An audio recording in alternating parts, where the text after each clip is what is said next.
Boy, oh boy, do I have a story to tell you. It all started when I checked my weight. I found out I was 163.5 pounds. I think this is the first time I've been at 163 since the day before my last cheat day. So, hey, that's cool. Progress. Yippee! Love it. Alright. What foods were consumed? Now, if I'm remembering correctly, in the morning, I had 4 sausages, I had 2 eggs, scrambled, I believe. Wait, no, they weren't scrambled, they were over easy. And that's pretty much it. Alright, moving on from breakfast, let's jump in to lunch. Lunch, I had a BLT with my keto bread, but instead of using lettuce, I used arugula. Actually, it was my mom's suggestion. Since we didn't really have any lettuce in the house at the time, and we had a whole bunch of arugula, we might as well get our greens in through this delicious meal. It also had tomatoes in it as well. And we split a bag of Quest cheddar chips. I also had the sour blob candy, and I'm surprised about it because it didn't give me any digestive issues today, which is a first because the last 2 times I had it, it did. Very odd. In fact, I got more digestional issues from eating the sausages with the eggs than I did the blob candy, which I wasn't expecting.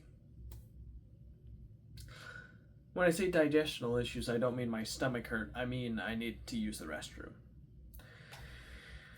All right. And for dinner, I had leftover steak slices from yesterday. And they tasted more flavorful today because they've been marinating in their own juices since last night. True story. I even had some coffee with espresso shots in it from our coffee machine, and 4 squares of the Chalk Zero Peppermint Crunch chocolate with 0 sugar. Big thumbs up for me. And I had a cup of tea with pumpkin spice and allulose in it and a drop of filtered milk. That's pretty much what I ate today. Alrighty. Any exercise. 45 minutes of walking.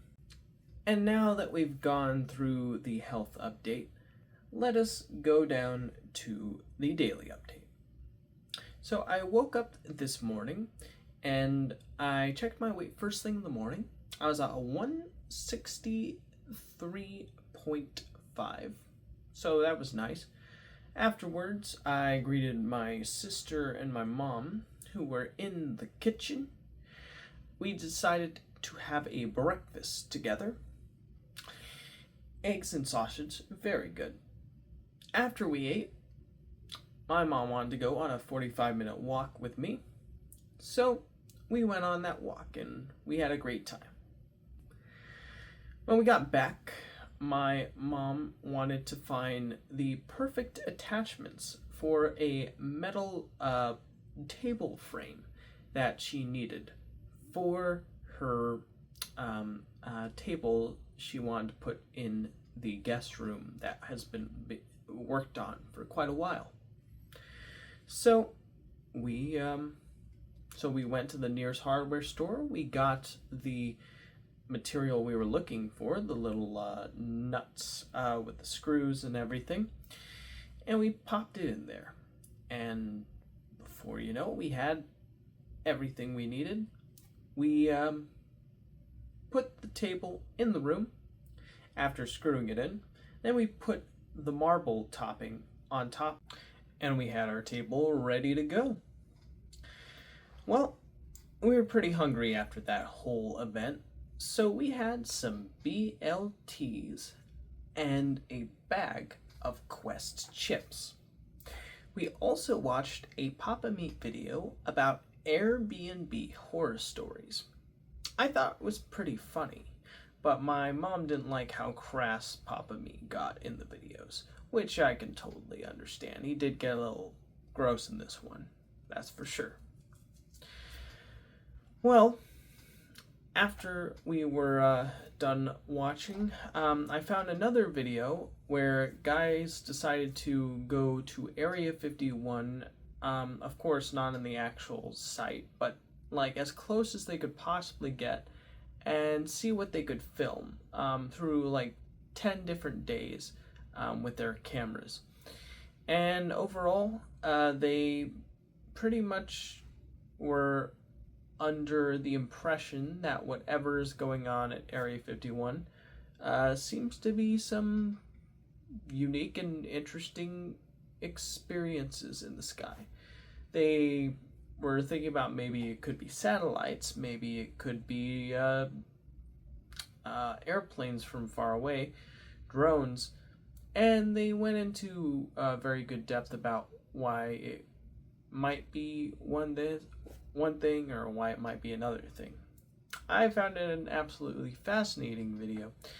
However, I stopped at 11 minutes into the 55-minute video and decided to ask ChatGPT about, like, is there anyone who's permitted to fly over Area 51? Basically, no, unless you're of the highest military, security clearance. I figured as much. Well, anyways, after that, me and my mom decided to take the bed that was in the living room and bring it into the back room. And then we took the bed frame that was sitting in the garage, we dusted it, we wiped it real good, and then we put it together in the back room and put the bed on top. And then my mom made the bed in there and put like covers and things on, so it was good and ready to go. And oh yeah, I also helped out with moving furniture around to make sure the place looks like a nice, comfortable, homey area.